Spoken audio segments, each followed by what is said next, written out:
and welcome to Wachari Nation Building Monday Live. Here we are always on this lovely Monday, the start of the week.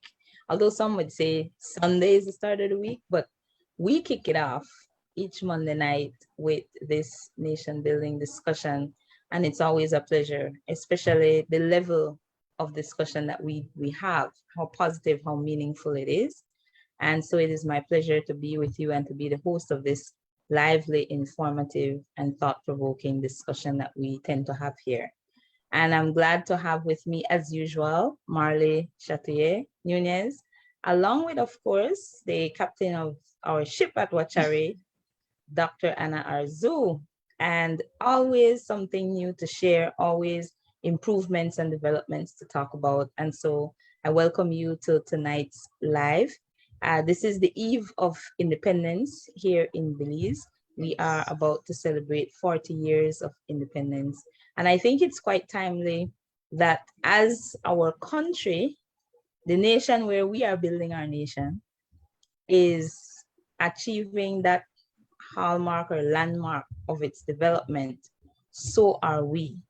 And even though Wachari is in its early stages, it happens to be at this point when Belize is also at a very important point in its own development as a nation. So I don't believe in coincidences. I think that that is quite a valuable series of events that's coinciding together. And since I tend to be very spiritual in my outlook, I believe that it is all a part of the bigger picture, and it's all happening just at the right time and just the way that it should. So I want to dive right into the discussion and welcome both Marley and Dr. Arzu. And let's start talking about what's going on. What has happened this past week? Because that's what tends to be the drive, right? Yeah. Every time a week comes, something new has happened. There has been some new development. And I know that Doc is always excited to share those new developments with us. So welcome, Dr. Arzu. It's been a while. You haven't been on the live, but always a pleasure to have you here. I've been enjoying the opportunity to see other leaders and learned ones and supporters come on the show. And that has given me so much joy because it's a beautiful platform and I love what you're doing with it, you and Marley. And I'm very, very, very happy to be back. I've been traveling, just moving things around. Thank God that, we're able to do so still. But what's happening is we're being forced as not just as a nation, but as the entire human race. We're now being forced to look inward, right? To work more locally, to pay more attention to what's closer to us. And it's so appropriate because that's where Wachari started. We started by looking at what grows around us, what our ancestors left us, right? What we've been living in, and the value that we have around us, like what's readily available. So this time is really perfect for us. We've been preparing for this for a long time. I was sharing with Marley earlier that the way Wachari was born was after we looked at all of the treasures that we have growing on our land, and not just on my land and your land, but all of our lands together. So it was after we kind of panned out and looked at what the entire Garifuna territory was growing. And we saw that there was a pattern there. So one of us individually couldn't really benefit from the little bit that we had. But when we look at the entire nation, we see that we have a wealth of just fortune, whether it's the medicinal trees, the nutritional trees, the value creating plants, things that grow, minerals, even seaweed that are all around us that the world is now asking for. The world is demanding healthy things, right? Healing things. And we have all of that. So that's what I'm most excited about. Our company, Wachari Enterprises, has taken off. And we will be producing our oils, our healing oils, before the end of this year. You will definitely see some products come out. And I'm going to let Marley talk about the site, but we will be positively, definitely constructing a farming hub in southern Belize, and everyone will get to see that grow. Marley today was planting a whole bunch of trees. What we're asking for the community for support is for everyone to return to the land, since we're forced to be home now. We're forced to be still. So while you're there, plant some trees, take care of your land, clean your yard, touch your dirt, and prepare for this new way of life, which is to honor being close to the land and being close to each other. Yeah, and imagine this new way is the old way. It's like it's a return to the old way. Yes, yes. But I think we are at a big advantage because, yeah, if you look at it from a pessimistic standpoint, yeah, we might say we're at a disadvantage because we've drifted away from it.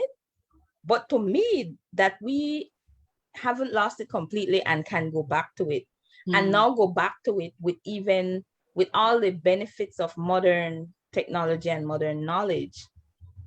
To me, that has a wealth of opportunities right there that we could tap into to ensure that we conserve the fundamentals, but that we're able to also have outputs faster, more organized or better organized than what our ancestors were able to do when they were doing it.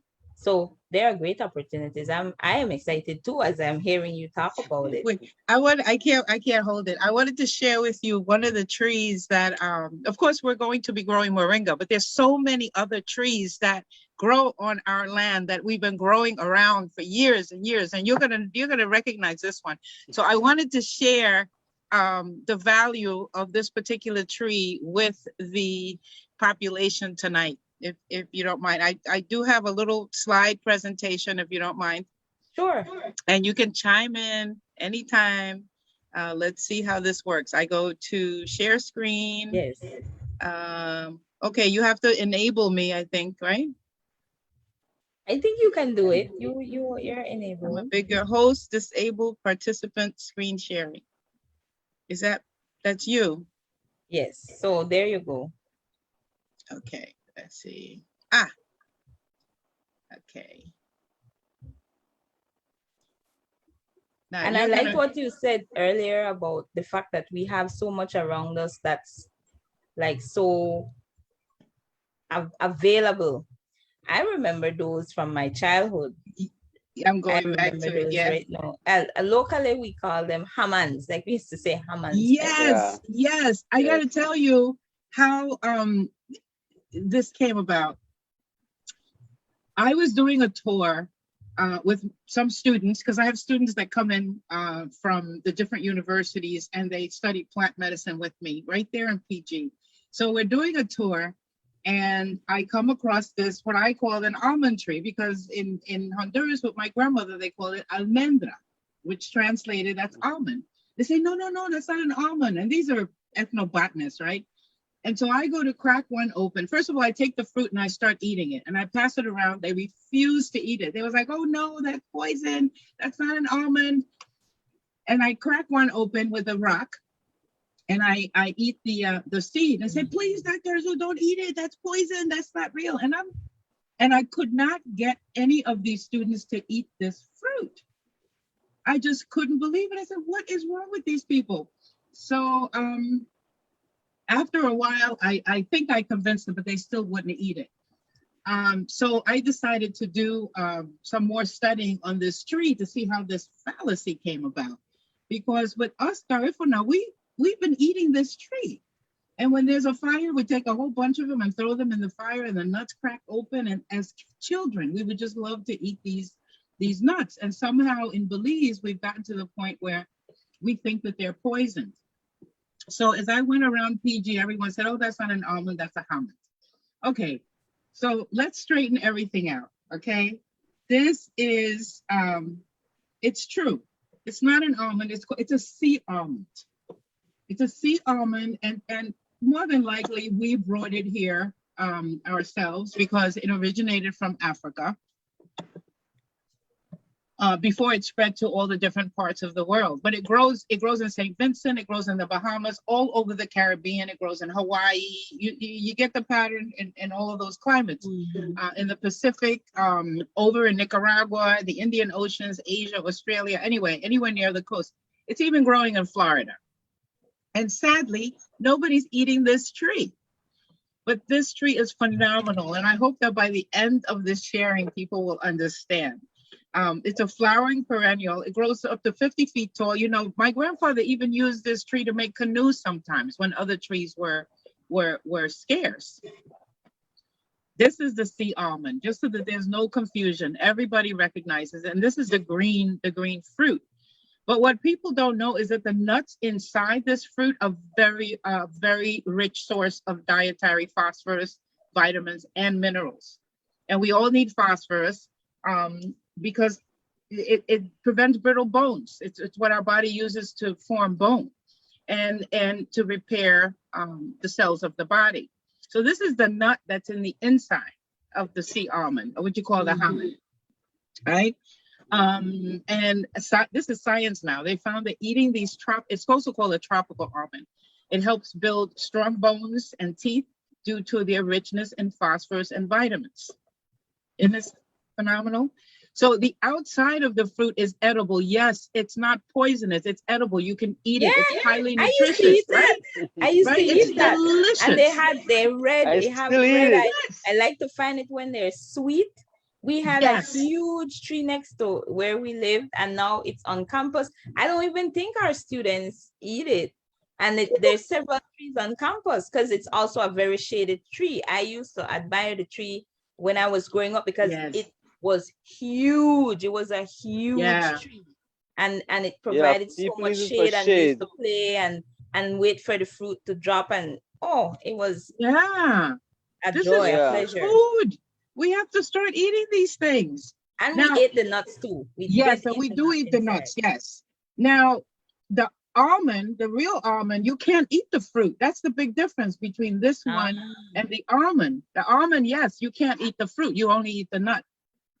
But this one, the sea almond, you can eat both the fruit and the nuts. Look at that. And you can eat it raw. You don't have to, because we didn't have to roast them. We would crack those nuts open and it'd be nice.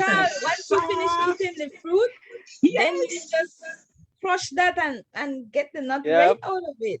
Yeah, and it's such a merciful plant because it grows by the sea. And when it dries, it becomes lighter, becomes very buoyant. So it falls into the water and then it floats and it lands somewhere else and it grows another tree. So it's a very generous plant given to us by our ancestors. And you know me, I like to share research. So it's shown that it's also called a tropical almond. You're going to go through all of these names, right? It contains zinc and manganese. Now, how many people have zinc and manganese in vitamin bottles in their medicine cabinet that they paid a lot of money for when these trees, right? Wow. It's and what is it that everyone's worried about now? The immune system. Yes. The immune system. This plant produces, I'm going to tell you the kind of oil. It produces an antiviral, antiseptic, antibacterial oil, but I'll tell you that in a minute. Wow. But the fruit itself contains zinc and manganese, and it helps the proper functioning of the immune system and the metabolism of fat and carbohydrates, among other things. So it helps you with your cholesterol. It helps you with your insulin levels, and it helps your immune system to be strong, to fight infection, to fight viral infections. It's so simple. So the seed has an oil in it that reduces inflammation in the abdominal cavity, and that's really where disease is formed. Mm-hmm. And this fruit very specifically carries this type of medicine. And it contains two very essential fatty acids, and they include linoleic and linolenic acids. And they help They are the ones that help lower inflammation, not just in your abdominal cavity, but all over your body, including under your eyes. You know how some people swell up because their lymph is not flowing properly? Just eating the sea almond, just a fruit, man, the fruit. And the medicine is also in the leaf, right? So the conclusion is that these almonds are healthy fruits that contain many phytochemical compounds with quality nutritional values, better than a multivitamin. And they're growing.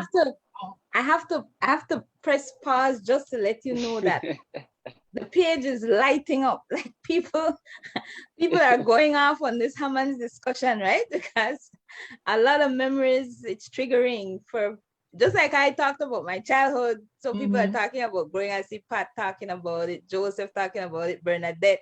Everybody's talking about their childhood with Hammonds and what they did with the fruit and then what they did with the nut. And imagine, here we are in 2021, right? This thing that we used to consume as children, and how, I mean, nutritionally valuable it is in the face of this pandemic right now. Amen.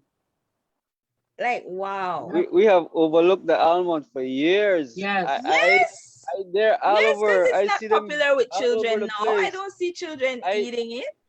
They're eating chips. I eat the almond, but I'm just eating it because I know it's edible. I didn't eat it because the value that's in it. I didn't know it was all that nutritious and that medicinal properties in it. It's a superfood. Wow. Right. It's all over the place. It's everywhere. It's people have it for shade. That's what people use it for. Yeah. And I've done artwork with the leaves also. Oh, wait till I tell you. In my teens, I had gone to like some kind of art event, and they taught us how to like put writing on it and varnish the leaves. It was and it just beautiful work with the leaves. Like you could make cards and stuff with it, you know, to give to somebody, to give as a gift. So yeah, it's, that tree is versatile. You could probably make paper from those leaves, right? Now the leaves are very high in tannic acid, which is excuse me. Tannic acid is what we use to reduce inflammation. Like when you have dental work, you know, so my grandma used to put a tea bag. Like if you pull a tooth or you had anything going on with your gums, you take a tea bag, like a used tea bag, and put it on there, and it constricts the gums and it stops it from bleeding. Especially when you've had a tooth extracted, you can use these almond leaves for the same thing. Oh, here they are. See, they contain saponins, tannins, flavonoids, and phytosterols. And you can make a tea out of them. You can make a tea out of them. You know how science says there's no cure for dysentery? Well, bingo. We use it. We, Garifuna people, use these leaves for treating and preventing diarrhea, dysentery, cancer, and liver diseases. This is our medicine. I hope enough people are watching this tonight. They're not going to pass an almond tree again like that. Just take it for granted. They better give it enough respect now. Yeah, stop telling people that these are not edible, that they're poisonous, and stop being embarrassed. This is good stuff. You know, it's sad. We have to have a pandemic for us to finally appreciate what God gave us. Yeah. You know, it's been here the whole time. I think that was it. Ta-da! Yeah, well, that was excellent. Very valuable. I need an almond tree in my yard because I like I said, I see them everywhere and I just eat it when I find it. And to find out now that there are all these valuable minerals in it and vitamins and oils. I think every household, every yard should have an almond.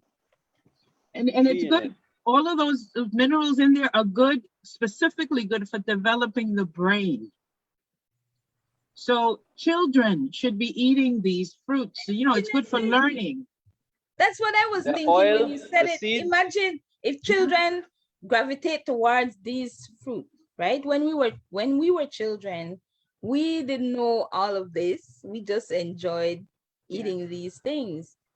But it certainly grew our brain. Like we were very bright young people, because, and it was clearly associated with what we were consuming, which was definitely not chips and biscuit. It wasn't chips and biscuit. So our children now need these very things. Someone was telling me about going into a community and finding like the sea grapes and the cocoa plums just there wasting away. Oh man, how could we do that? Like, how sounds could like we? they're talking about Hopkins. How is that possible? Like, I can't fathom it. Like, I wait. I want sea grapes. I wait for those things to come into season. I want to get access to them. How children would leave those to waste? And imagine all these things that they're right around us naturally and abundantly, and they're so good for us. They're so good for us. Our ignorance, I maintain that view that ignorance is deadly. It's dangerous. There's nothing blissful about ignorance at all. It has not done us good at all to not know what we have. See, you're sharing it with us. It's a lot. People didn't think about all these different teas that we used to drink that our grandmothers would give to us, and how valuable those teas actually are. And I could recall one of my uncles, actually. I wasn't feeling well one day, and I don't like getting sick at all. So I wasn't feeling well that day, and he said, well, you have a noni right there. Just take 3 leaves, boil the 3 leaves and drink the water. And I did that, and I was fine. Like, I don't know if it was a psychological thing, right? But almost immediately I felt better just after boiling those leaves and having that tea, and my bad feeling was gone. We have all of this right around us.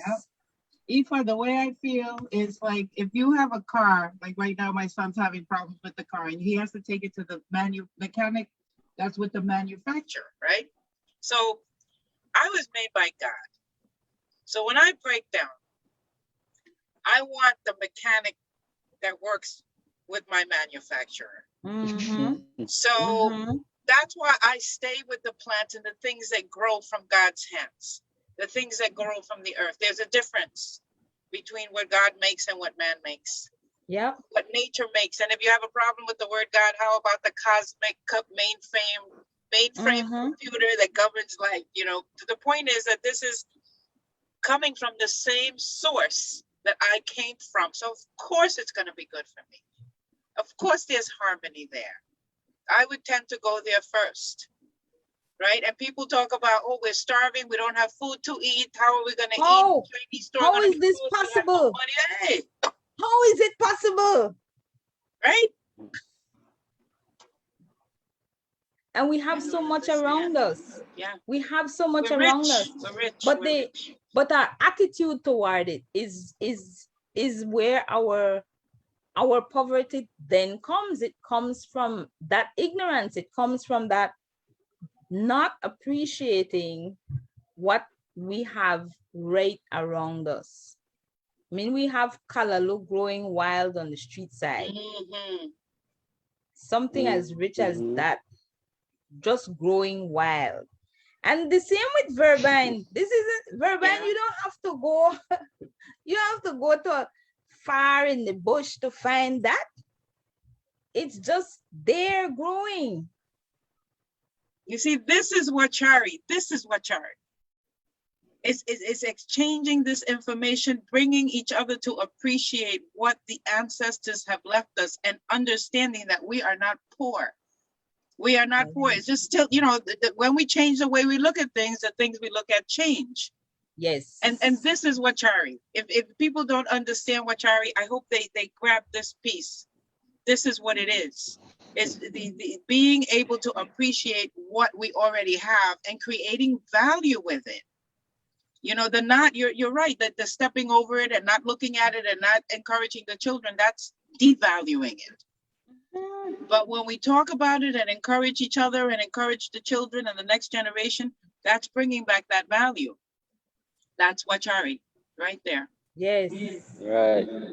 I see in the comments here, Bernadette was talking about visiting the Keys and seeing so many of those trees.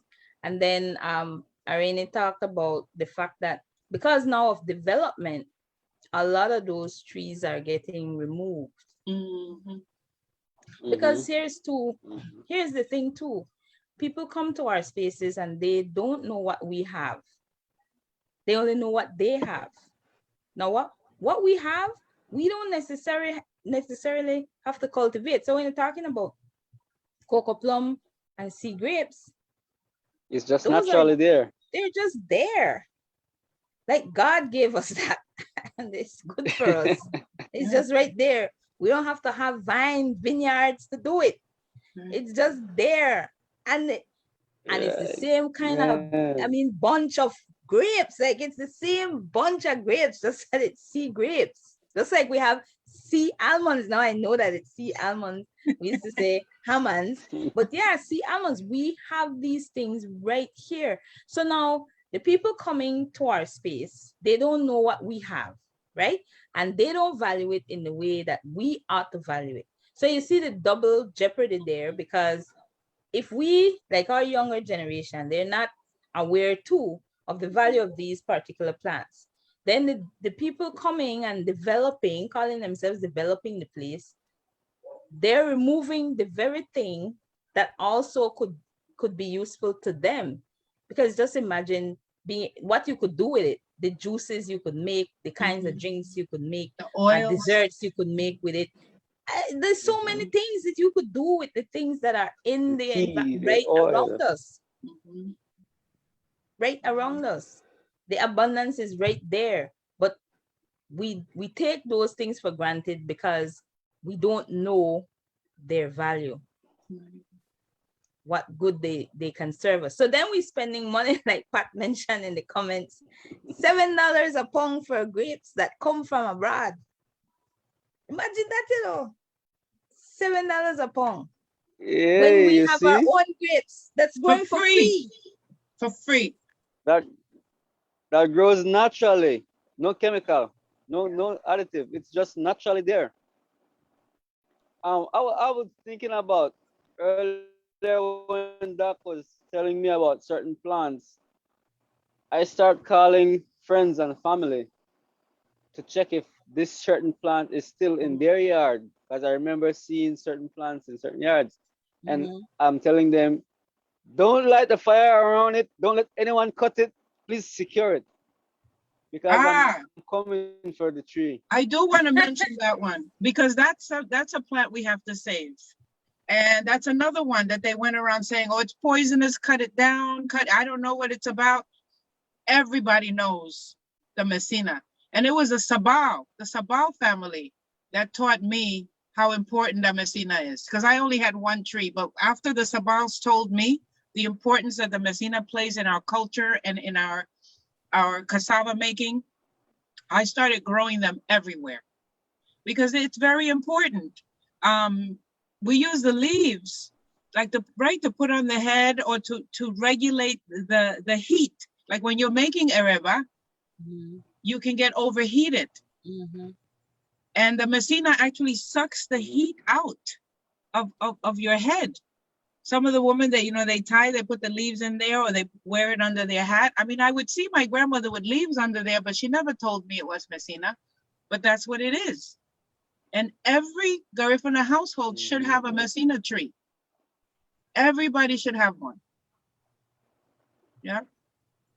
Well, these are the kinds of discussions we have to have more of, because there are those plants that they're just around us. Somehow they they gravitate to us and we gravitate to them, right? So they happen to be where we are. And I'll tell you again, going back to this Hammond's tree, because I grew up in Belize City and we had one in our yard, and it was under that tree that my mom did her washing. Yes. Right? And she grew other things in the yard because we had a cane patch, and she grew other things in the yard.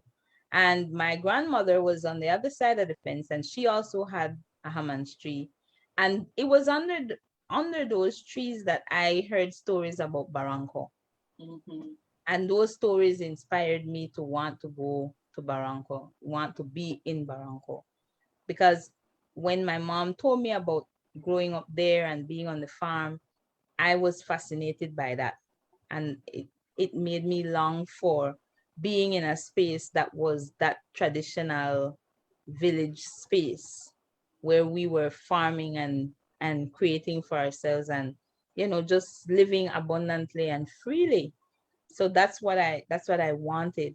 And so in many of our village spaces where we would be, if you move with that knowledge, and you should, especially if you grew up around grandparents, then you would tend to plant those things or make sure you have those things wherever you are once it's possible. Now, people living in the States, they'll have a harder time, I think.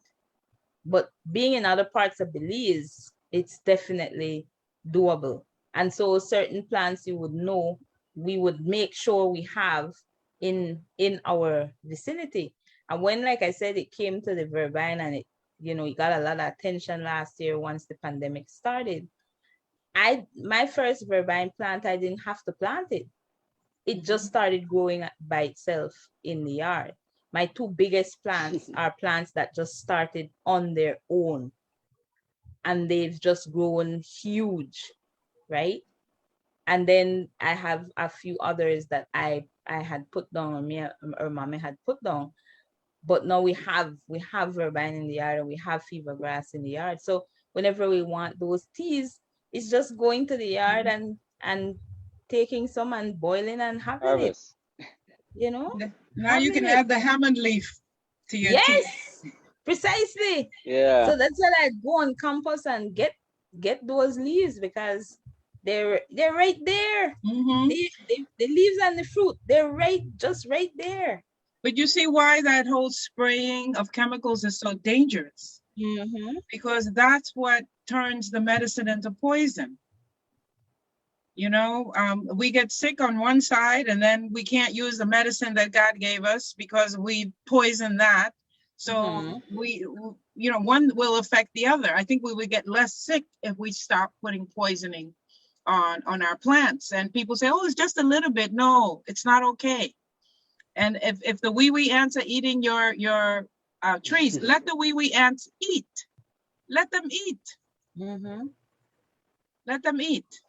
There are other trees. There are other things that we could be doing, because everybody's farming, including the ants. But you're right, Aoife. We have to return to that harmony, that understanding, and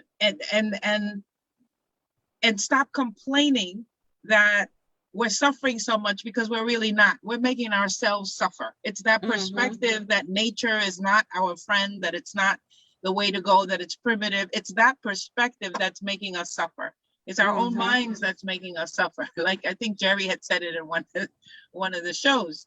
And our effort, I think, should include continuous dialogue with each other and with our people, so that we return back to that appreciation of what God gave us.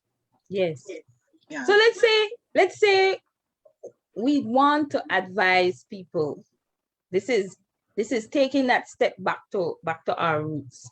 What are some, in this day and age, what are some key plants that should be in your, once you have yard space, what are key things you would say that people should have in their yard? Well, once they have yard space, what should they be doing? The way the formula goes is, and this would be a lot easier to remember, you have 7 systems in your body, right? you got your digestive system, you got your breathing, you have your senses. So think about the different parts of your body and what they do. So you want a plant for each one of those systems, right? So you have your digestive plants, whatever you use. For your digest, some people use jackass bitters, some people use pisabed, right? Yeah. Some people use bokut, stinky toe. So so whatever spacing you have, one of those will fit because some of them are big, one is a tree, one is a bush, one is a vine, right? So one for your digestive system, and then one for your lungs, for your respiratory system. Well, you have mint, you have strong back. So you have options. And if you go by the system, you will always have at least one plant for each system. Okay, nervous system. What do we use for nerves, right? What plants do we use to calm nerves? Or to just calm down? You do use valeriana? Valeriano. You use very good.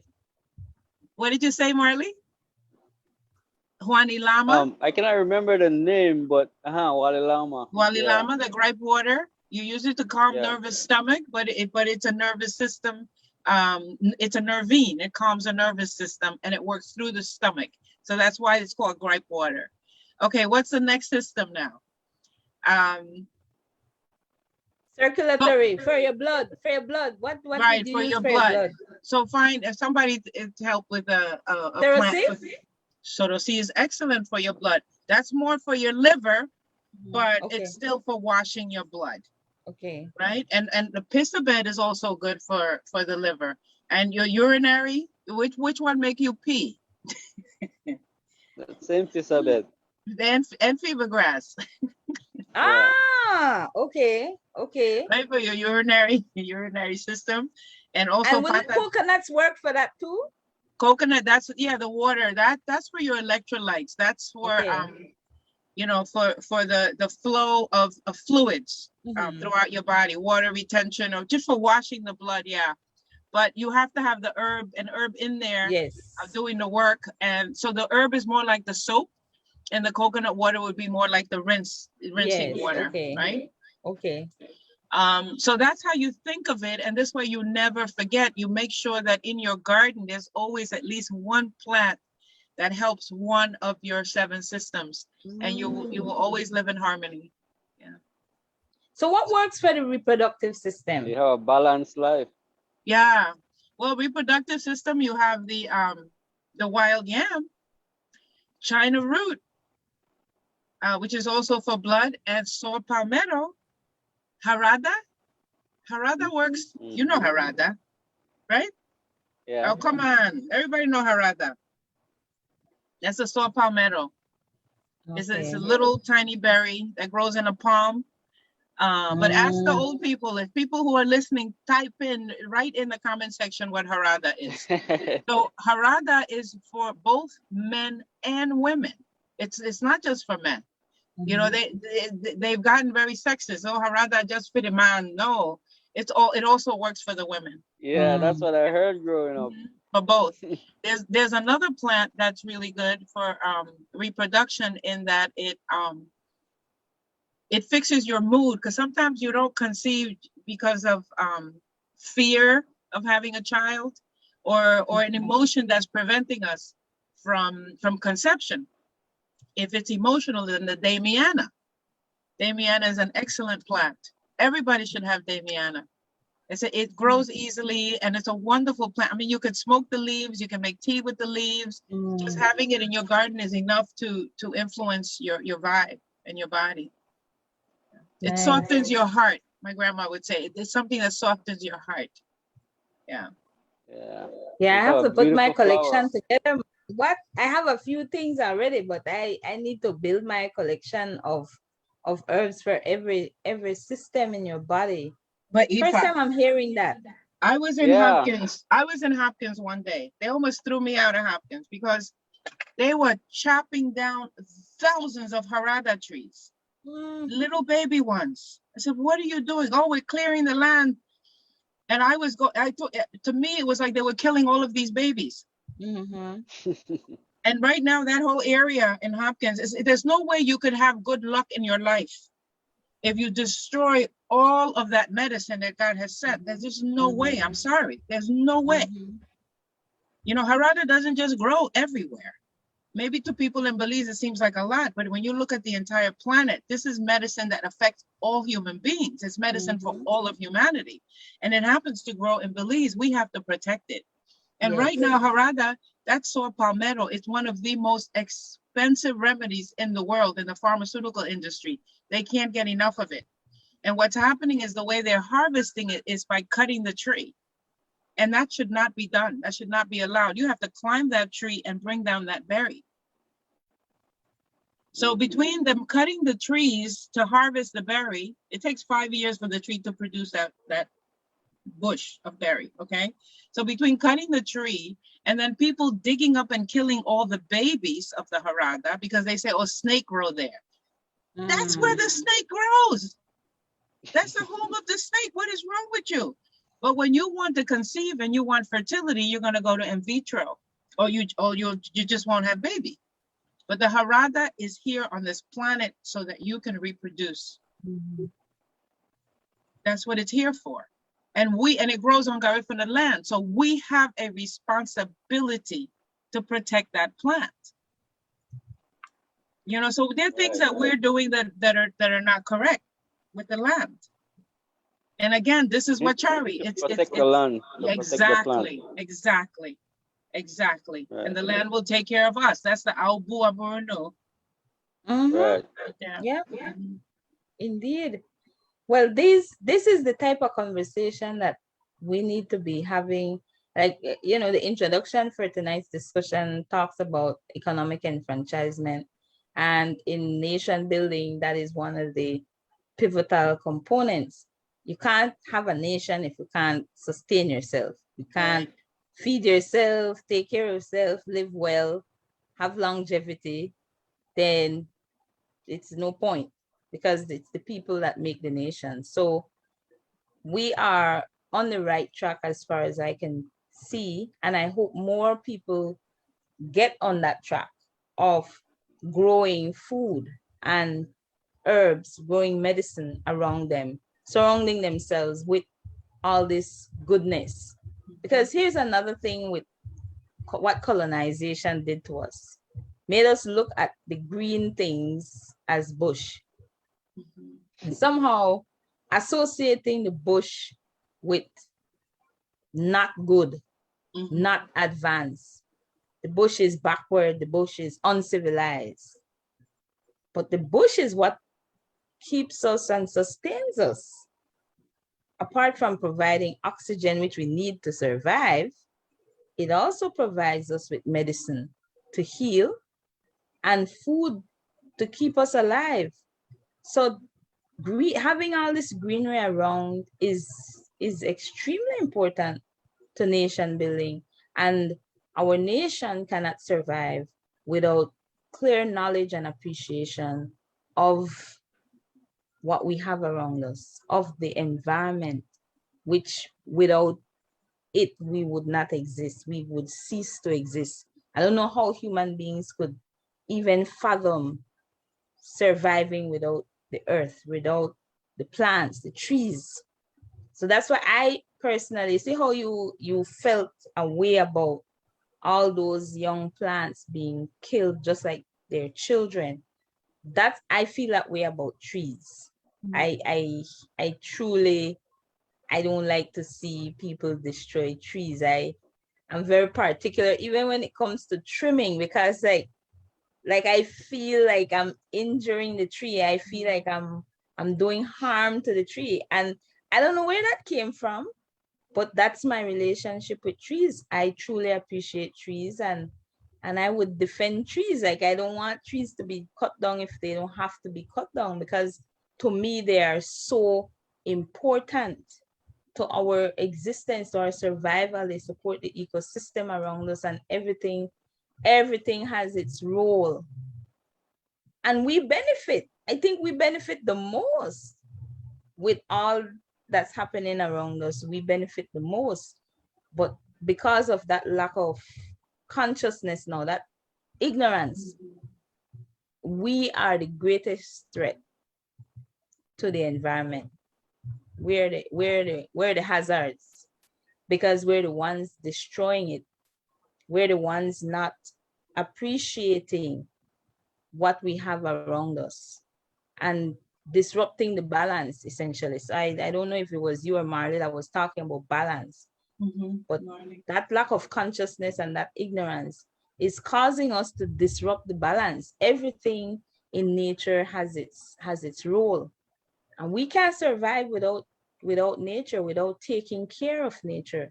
So when people come and they behave like, oh, you people are not using the land. Yeah, we're using the land. We're preserving it. We need it for our survival, and we don't take from it what we don't need. We take what we need and we leave the rest because we need the rest too. We need that. We need the, I found it hilarious. It was last year, a year before. The Mennonites were on the news complaining from the north. Oh, there's no rain. We're having drought. We're having problems. We can't produce this product. We can't produce that product. There's no rain. So I was like, but you people cut down the rainforest. No. Like, right? You cut down the rainforest. You hear what I name? The rainforest. And you expect it to rain after you cut down the rainforest? All those pastures don't create that cycle. It's the forest that creates that cycle to bring the rain. So if you cut down the forest, of course you're removing the rain because you remove the rainforest. And I thought that was so obvious, but they were on the news complaining that it was raining. That's development, Aoife. I try not to laugh. I was like, this is hilarious.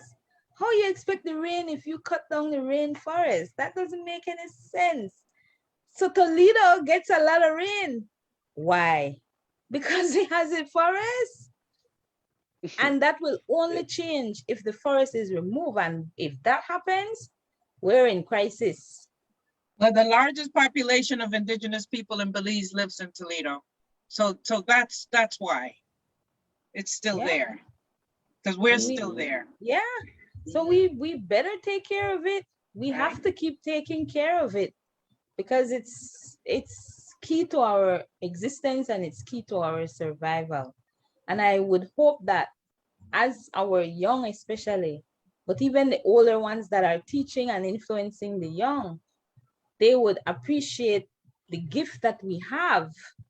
The young will also appreciate that. They'll want to preserve it too. They'll want to continue to enjoy it. Because some people seem to have this mindset. I guess what they see in the concrete jungle, and you know what's interesting? Because I had this thinking about concrete jungle. And then when I went to New York, I'm like, oh yeah, this is what they're talking about. It's concrete jungle, right? But I saw a conscious effort in New York.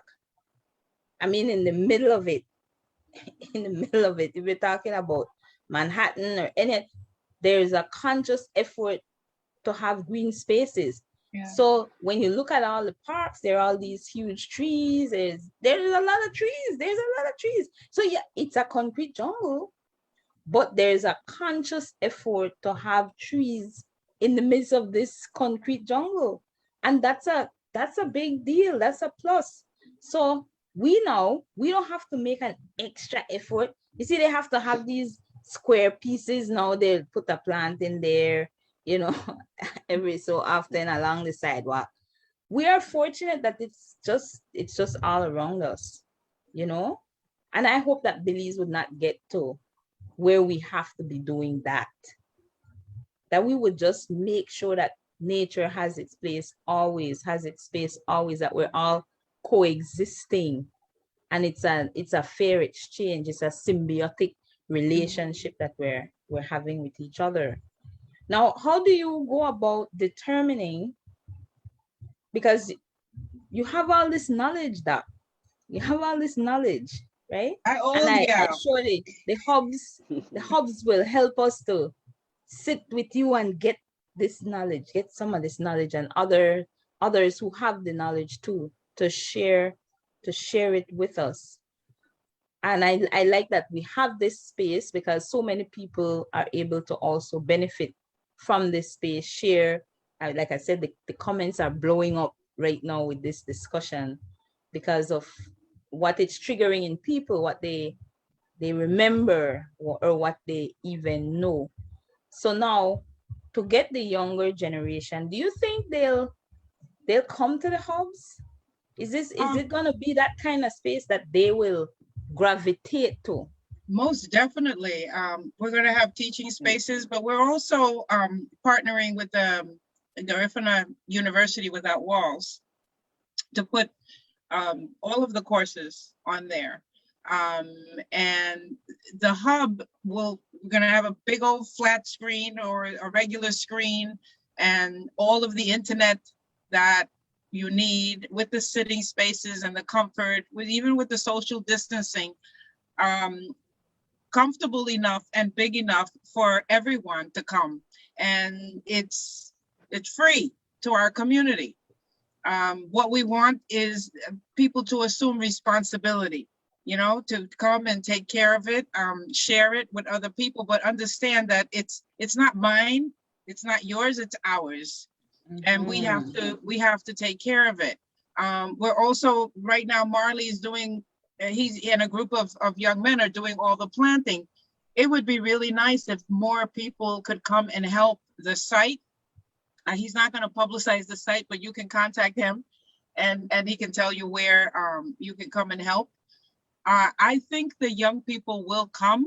I think the lockdowns are helping, because it's making people think and focus and realize that this is serious. We're in this for the long haul, and the only place to turn is inward. And the hubs are supporting an inward turn in a very, very positive and constructive way. So we don't have to be in survival mode. We will actually be in abundance mode with the hub.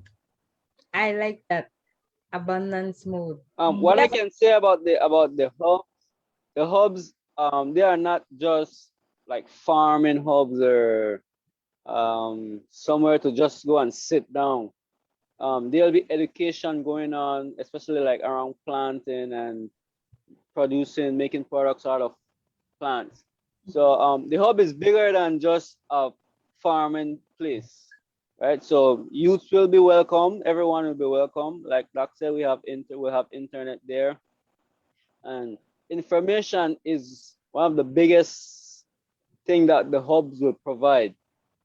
Like, as for now, the people who I'm working with, they are asking a certain type of question that they weren't asking prior to me talking to them.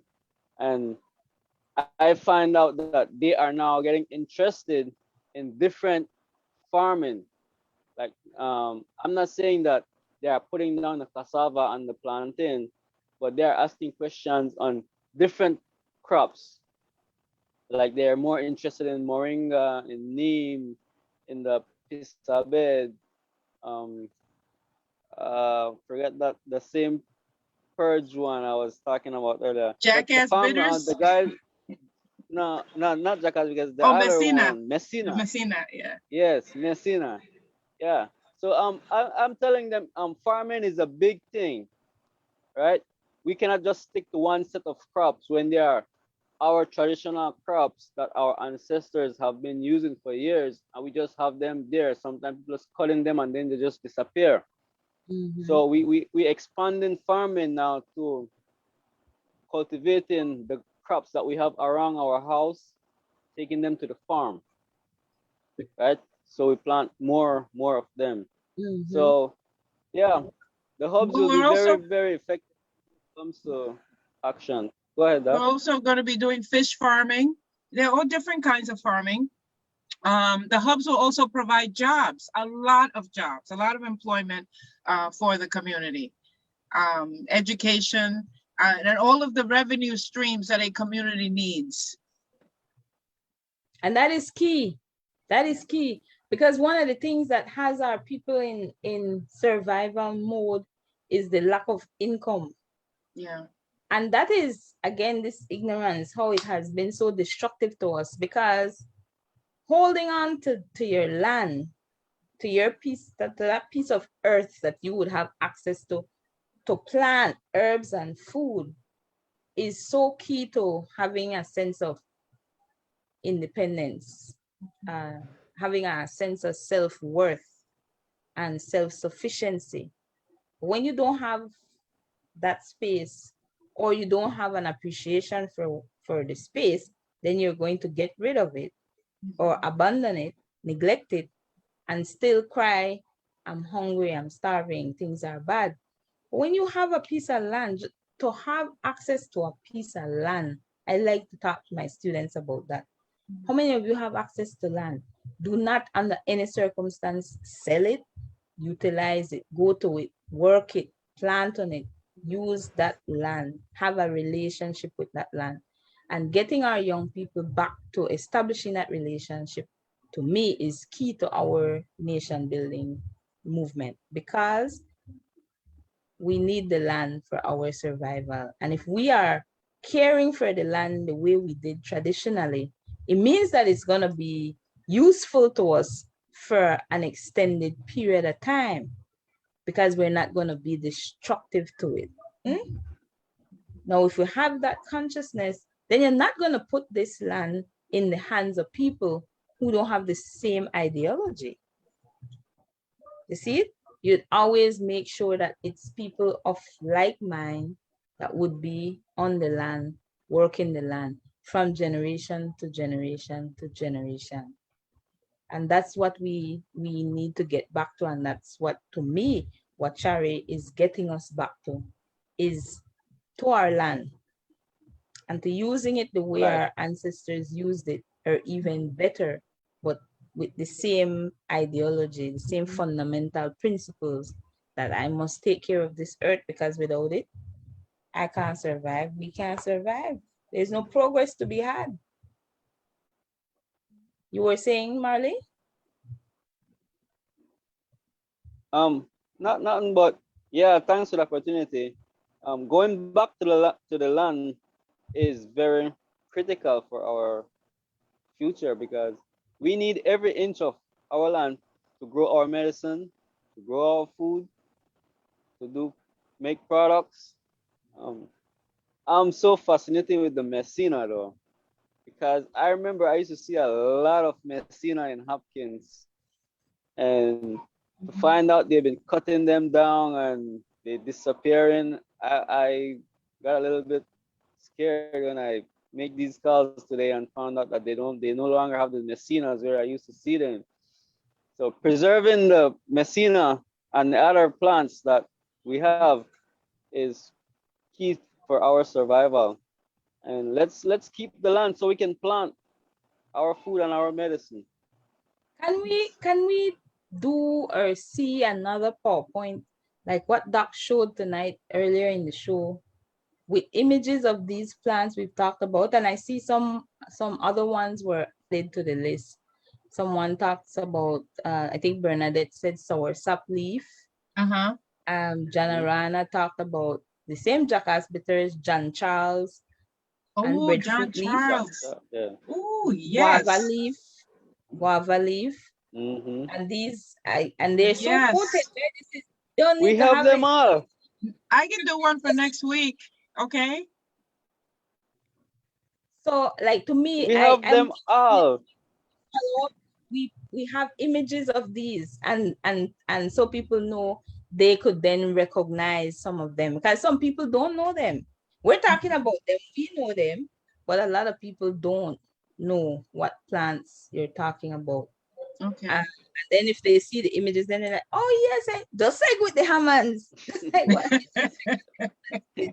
Everybody see that? See almond, that Hammonds.